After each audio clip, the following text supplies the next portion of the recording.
Hey guys, hope all is well. I wanted to raise my glass to you. Cheers for a healthy, happy, and prosperous 2021.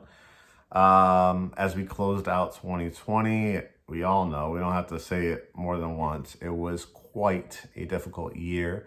But as you saw and hopefully saw for the class of 2020, the Great Homes ATL family members that closed this year, it was also filled with a lot of blessings for people to experience being in their new home, celebrate the holidays. And as we learned through 2020 with this pandemic, there is no place like home. We're going to be, and we did spend a lot of time there. And I think it has a new meaning. The word home now, I think, is something we really can appreciate.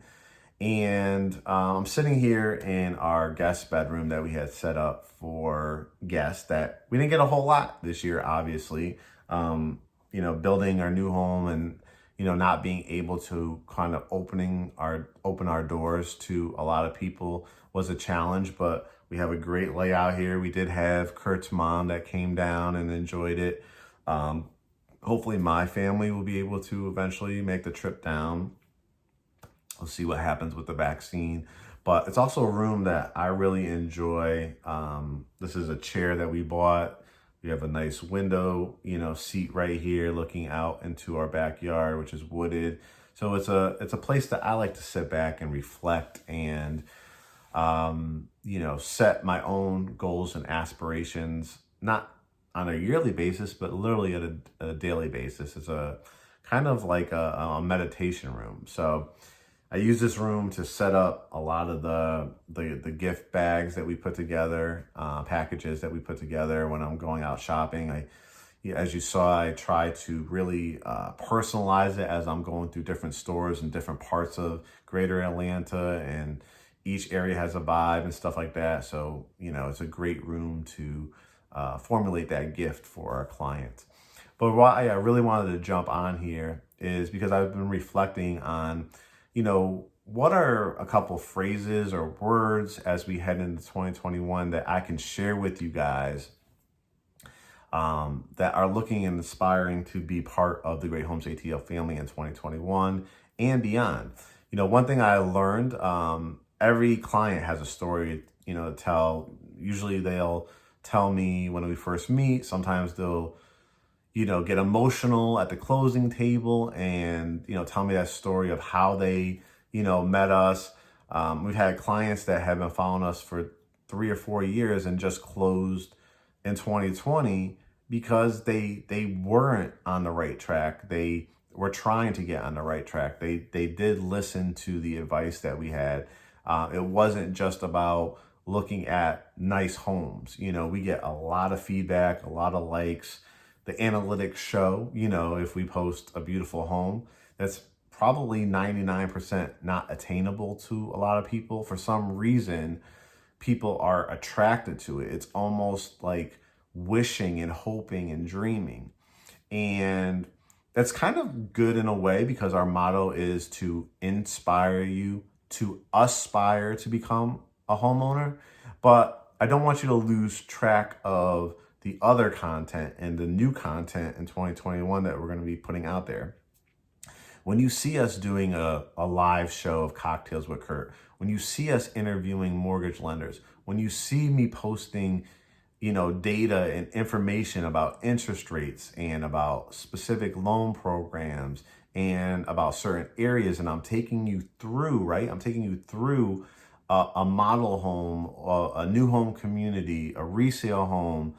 It can be for you or it cannot be for you, but what it should do is, again, inspire you to want to get everything in order to make it happen.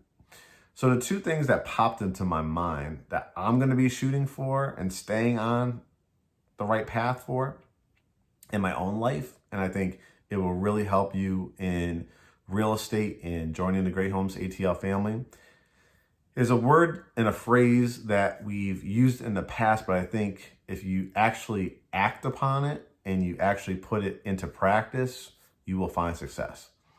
So the first phrase is trust the process. And that goes for myself too, in and out of business, because this is you guys are seeing it as content and informational and hopefully entertaining as well, and something you're connecting with us. But for us, it's work. It's our livelihood, right? So I have to trust the process because it hasn't always been, successful. It had to be steps to get to where we are today. And this is just the beginning. You can't be short-sighted, right? You have to have long-term, big-time goals. And if you try to skip the process, if you try to take shortcuts, that's when you can get into financial trouble. You can get into a stressful situation that didn't need to be.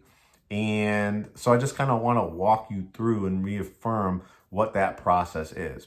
And then the second thing is the word investment. I know myself, there's a lot of ways to invest. There's ways to invest in stocks, in bonds, in real estate, in businesses, in ideas, in everyday life. So, if you want to purchase a certain item, I want you to think about it as, what is the investment I'm going to get back from doing this? So an investment could be, I want to go back to school. It could be, I want to go for my real estate license. It could be, I want to get into a totally different industry. It could be, I want to, buy another vehicle. I want to buy a piece of clothing. Now, those things might sound, well, a car, isn't that a depreciating asset or a piece of clothing? It can be if it's not the right one. Let me give you an example. So me as a real estate agent, I'm always on the road, right? So for me, a car that has efficiency, that doesn't, take up a lot of gas, could be a good investment for me if I was to look at an electric vehicle, right? However, also, I'm a person that has a whole bunch of stuff in my car, right? I'm also a homeowner. So I need to get mulch for my house. I need to put signs because I have to go list this house and put a sign in front of it. I have dogs. I need a vehicle that can transport dogs. That's an investment. Now the decision is, how much do I spend in it? Is an electric vehicle better asset in the long run for me? How long will I hold on to it, right? So I have to think differently. If I want to buy a new suit or something like that, is that investment because I want to present myself a certain kind of way, right? I'm going to meet a certain type of clientele. I need headshots. I need new marketing material. So recklessly spending is definitely not an asset, but everything that you do buy and everything you're saving for is an investment, and it's no different in real estate. So let's jump back into trusting the process.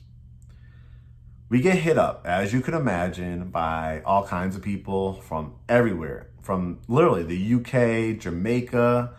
We just got hit up, from a couple people from the Caribbean islands that want to move to Atlanta, that have followed us. People, obviously, LA, Miami, Iowa, Kentucky. Like, there's people all over the world that want to move to Atlanta, that stumble upon our page, which is a true blessing. But it comes down to, you can't take shortcuts. You have to ask yourself, why do I want to move to Atlanta? Do I have the means to move to Atlanta? Do I have the job situation set up to move to Atlanta? Do I know where I want to live in Atlanta? And if I'm from Greater Atlanta and I've been renting, why do I want to own? Am I in a financial position to own? Where do I want to live? Those same questions are valid for relocation or people that live in Greater Atlanta. So what I want you to do is not take shortcuts. You definitely can, ask us questions, but I really encourage you to take advantage of the content. It is out there.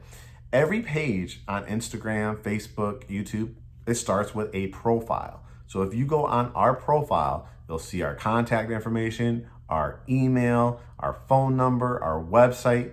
but also all along it is called a news feed. All along the top is called highlights. At Instagram TV, there's channels. So what I want you to do is, the questions that I just said, I don't know where I want to live, I don't know my job situation, all that kind of stuff, take the time to go to the profile on our YouTube, on our Instagram, on our Facebook, and go through all the material. Trust me, anybody that is a Great Homes ATL true fan and true family member and has closed a home with us, it all started by them actually looking at not just the pretty houses, not just the big houses. Those are inspiration for you. That's, there have been clients that have closed on those homes, but my model home tours, my home tours of resales is my perspective to give you an idea of a certain area, what I think is a good buy, what I think is a fair price, how you would lay out a house, what needs to be renovated, all that kind of stuff. So take my tours, take our cocktails with Kurt. We just did a ton of cocktails with Kurt throughout the year with mortgage lenders, with previous clients, with developers and builders. So, watch that information. So when you asking a question, what does FHA stand for? That's fine, we're gonna answer it, but we're also gonna point you back to those videos. So I want you to take the time to soak up that information. Know where you want to live. Narrow it down to the top 2 or 3. We had a situation multiple times last year where we had unsuccessful deals happen because somebody said, I want to live 30 minutes within a greater Atlanta. Well, there's many factors that will allow that. A 30-minute commute from Sandy Springs, or a 30-minute commute from Decatur, or a 30-minute commute from Douglasville, or a 30-minute commute from Fairburn is a different process, different price point, different budget, right? So you have to be realistic with your locations. And it's not Great Homes ATL tour guides. It's not Great Homes ATL financial advisors. It's Great Homes ATL residential brokerage firm, which means a well-qualified, ready, willing, and able home buyer utilizes our service for free to find their home and close on their home, and welcoming them to the Great Homes ATL family. But the research, the area that you want to live, has to start with you. We could give you some suggestions, but at the end of the day, when it comes to really trying to figure out where you want to build or buy your house, that is up to you. Your job situation, if you live here in Atlanta and you obviously work here in Atlanta, there's no problems. If you're relocating, does your job allow you to telework? We're in the age of virtual teleworking, right? All you need to do is get with your HR department and your boss, and then on the letterhead, state that you can work in the state of Georgia. This is your salary. Nothing's going to change from relocating from New York to Atlanta, LA to Atlanta. Same salary. You're not taking a pay cut. This is what you make. This is the official HR letter. And then finally, the most important person in this process next to us, because you need somebody to guide you and help you through the process, is the mortgage lender. And we have that for you. All you have to do is be prepared. Do you have that job situation taken care of? Do you know where you want to live? Now it's time to talk to that mortgage lender, because they're the ones that are going to give you hundreds of thousands of dollars and talk about the various programs. You just have to know how much you make. You have to have your credit run to know what your debts are and what your credit score is. And it's going to be a very, very smooth process. So again, guys, trust the process. Don't try to skip the line. Don't try to jump spots. Don't try to take shortcuts. Trust the process and invest. What am I spending my money on that's going to give me a return on investment? How I feel, how I save. Is it an asset or a liability? If it's a liability, is it a good liability or a bad liability? Those are the things to consider. So in 2021, trust the process and investment. I look forward to welcoming you guys to the Great Homes ATL family. Cheers, and I love you guys.